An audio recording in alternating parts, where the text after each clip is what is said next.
Hello and welcome to Chemistry Lesson 2.01, Categories of Matter. This is the first lesson in Chapter 2. The title of the second packet is Introduction to Matter, and we're going to be covering three things. I'm going to check my audio here real quick. All right, looks like I'm on the right audio band. Don't want to get all the way through this and have to re-record. So we're going to look at three things in Chapter 2. You're going to need to know your cumulative elements. So you've had 20 list elements for three lists, and this test will feature 20 of those from all three lists. Second thing is we'll be doing lab safety and lab equipment. That will be in class. And then you have a very small packet that you will be doing with videos. And most of the material in this packet should be reviewed from your junior high years or perhaps your freshman year. And it's categories like our first one, how do we discuss the condition of various states of matter. So we have 4 subdivisions. And we start off at the top with all matter. Some of the other topics we'll cover are the structure of the atom, atomic number, atomic mass, elements, physical changes, chemical changes. Again, these should all be review, and so we're going to go over them at a relatively good pace. But our first topic is categories of matter. So matter is defined for us at this level as anything with mass.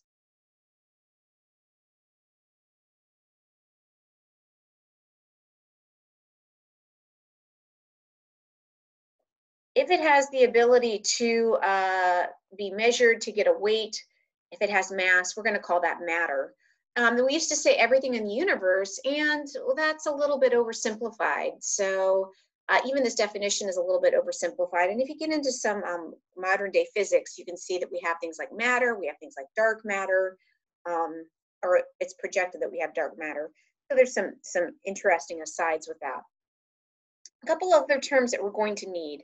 We're going to be using these a lot, so let's make sure we have good foundational definitions. The first one is an element. An element is a pure substance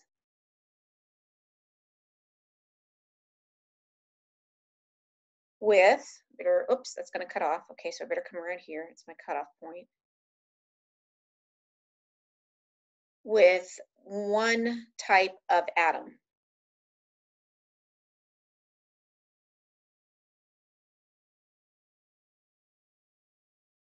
And we're going to see that actually some of the elements exist as molecules. This is going to bug me, so I'm going to fix that. But in this case, we're just going to say one type of atom. So what about the definition of an atom? An atom is the smallest part of an element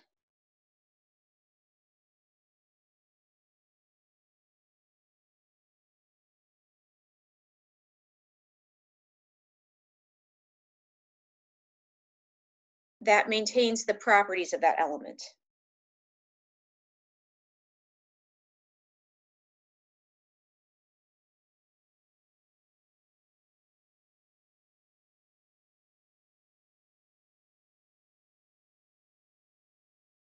I'm going to abbreviate that. Oh, I can write it out. I have space.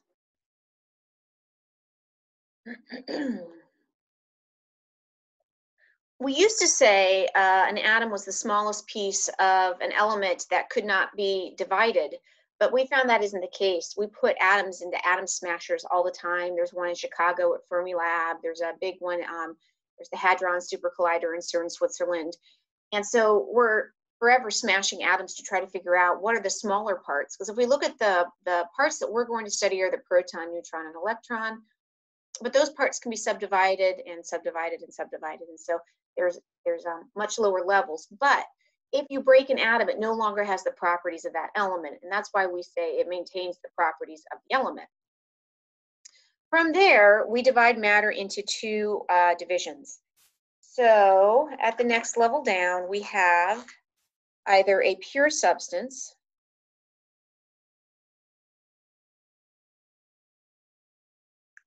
or on the other side, we have a mixture.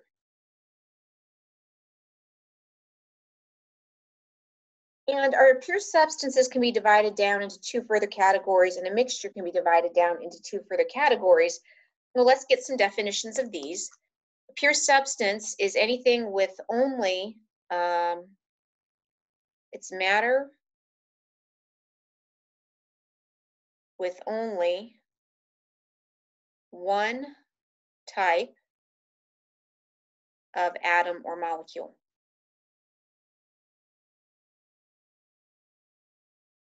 There's another definition that we'll need to get. We'll write that out here in a bit. A mixture is a combination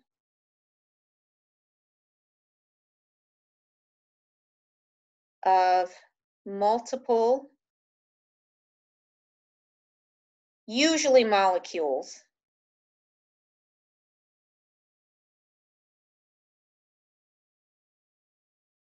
that can be separated by physical means.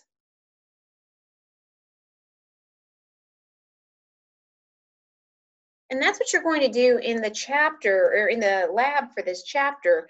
You're going to take a mixture, you're going to be handed a dish, and you have to come up with a process to separate that mixture based on the physical properties of the mixture. Well, let's start with pure substance. So my pure substance can be further subdivided into two categories: elements or compounds.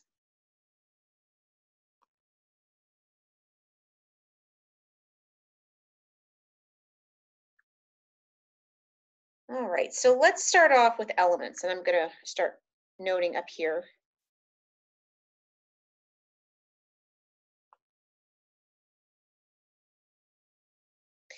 First of all, they're found on the periodic table.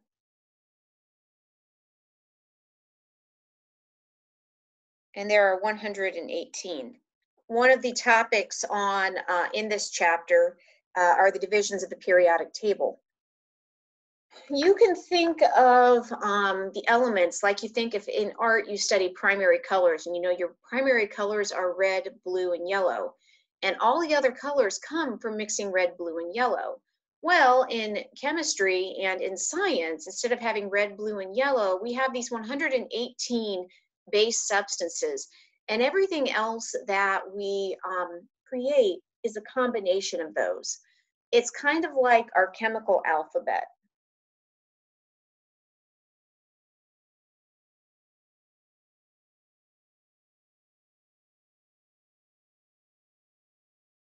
That's another analogy. So our alphabet has, 20 some letters, and from that we can put those together to make words, and then we can put the words together into sentences.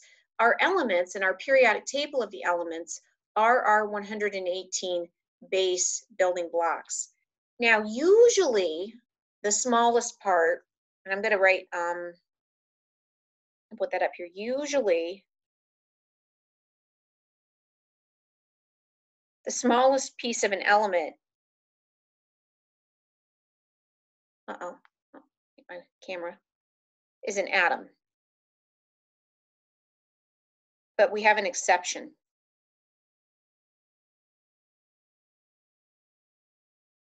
With 7 elements, so if you see down here, I don't know, you probably can't read it. This says Cl2. Cl is chlorine, if you remember from your element lists. And you'll notice that I have 2 atoms of chlorine, and they're hooked together. This is actually a molecule of chlorine. Now, if this had been copper or this had been gold, the smallest piece would have just been, they would have done a circle. Isn't it sad that I can't draw a good circle? But for 7 of the elements, they actually go around in pairs, and they're called the diatomic elements.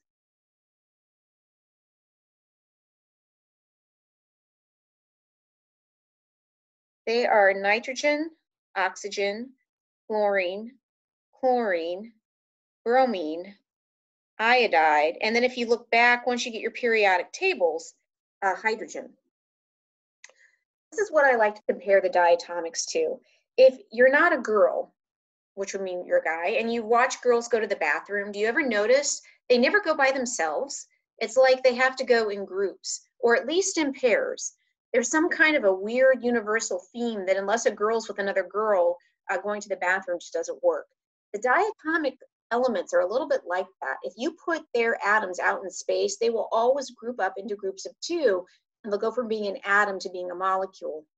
The thing that's kind of cool, and I don't know if I'll have space, I'll try to pull up a periodic table, is that there's 7 of them, and if you start at nitrogen and go over and down, it makes a number 7, and we'll look at that in class.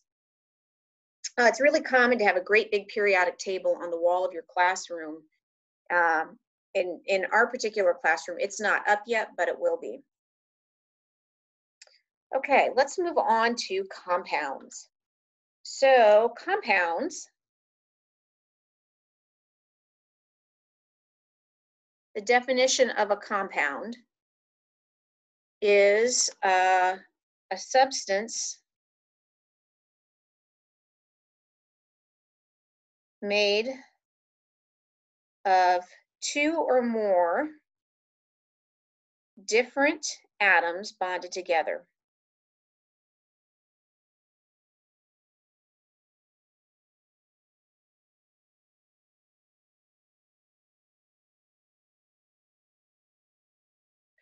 So in terms of examples, all of these would be examples of elements.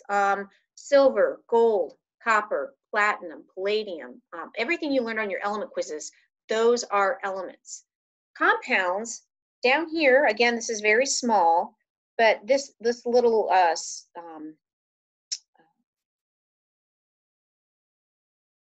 can't say it, formula is CH4. That means that I have this big, for me, is green is a carbon, and this is a hydrogen, this is a hydrogen, this is a hydrogen, this is a hydrogen. And these are bound together by what's called a covalent bond. So some examples. How about H2O? Water. 2 hydrogen bonded to an oxygen. We have other kinds of bonds, and bonding is a lot more complex than this, but for now, we just want you to understand that a compound is when we get 2 different atoms bonded together. All right, that takes us to mixtures. So I have 2 kinds of mixtures. The first one is called a homogeneous mixture. Homogeneous.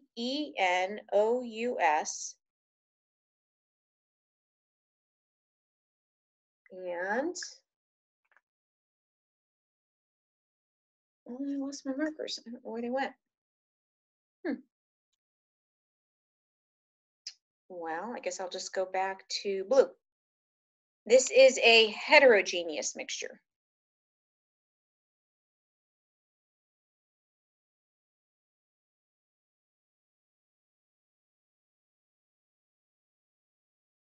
If you remember from anatomy or from biology, homo means the same and hetero means different.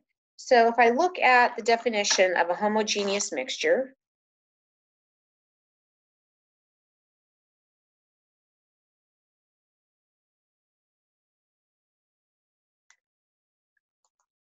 it is a mixture with the same consistency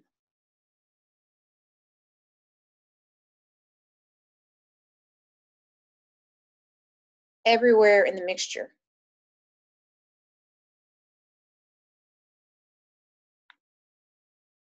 So if you look at this diagram, I get my pointer out. So I have some kind of a compound here that looks like a key, and then I'm guessing this is supposed to be a water molecule. But you'll notice that around every key I've got about 1, 2, 3, 4, 5, 6. 1, 2. If I could see, if it wasn't cut off, 1, 2, 3, 4, 5, 6. 1, 2, 3, 4, 5, and it's a little bit cut off. But every one of these compounds is surrounded by about 6 water molecules. It doesn't matter if I took a sample out of this container. So if I had a little tiny magic scoop and I could take a scoop from this side and I could take a scoop from this side, those 2 would look exactly the same. If you contrast that to a heterogeneous mixture, if you remember heterogeneous, hetero means different. A heterogeneous mixture has a varying, V-A-R-Y, varying composition.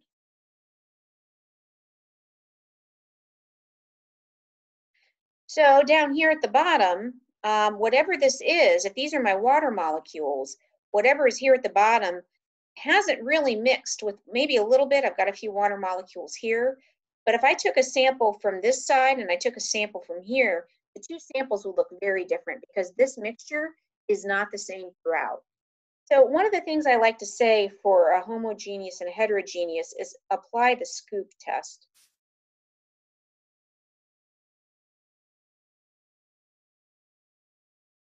If you took a scoop from two different spots, would it have the same consistency or would it be different?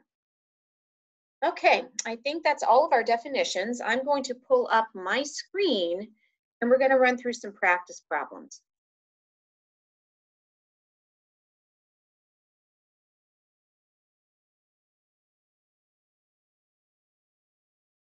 Okay, here we go. So here is our first, let me go ahead and hide this. I think I can do that. So if I have a bowl of chili, I'm going to give you in a scenario and you can answer. I'll pause for a few seconds after each scenario. Here I have a bowl of chili. Is this an element, compound, homogeneous mixture, or heterogeneous mixture? The correct answer that you should have said is heterogeneous mixture. If I took a scoop here, I'm going to get a bean and a piece of meat. If I take a scoop here, I'm going to get a pepper and some onion. So this is very different. Copper, this is copper tubing. Element, compound, homogeneous mixture, or heterogeneous mixture. The correct answer here was element. Copper was one of the elements that you had to memorize for your element quizzes, and it can be purified, and we use it in wiring, so it's very common to see copper in its elemental state. Next one, water. Well, we already talked about this one. So water is H2O, and that's a compound. Okay, this is a glass of Kool-Aid. Glass of Kool-Aid. What do you think? The answer here is going to be a homogeneous mixture. We have the Kool-Aid particles dispersed completely in the water. And so if I took a sample here and a sample here, I would get the same consistency, homogeneous. This is mercury. The correct answer is element. So this is an element, and mercury is the only one of the few elements that's liquid. And in this case, it's still a metal and it's liquid. So liquid mercury in the elemental state is pretty cool. Table salt. This is a compound. Table salt is NaCl, and that is a compound. It's sodium and chloride bonded together. Hand lotion, hand cream. The answer here is homogeneous mixture. If you ever look at the label on a bottle of hand cream, there are all kinds of substances in it, but it's even all the way through. It's well mixed, so this would be a homogeneous mixture. Stop sharing my screen. All right, that is your introduction to categories of matter. Thanks for watching and have a good day.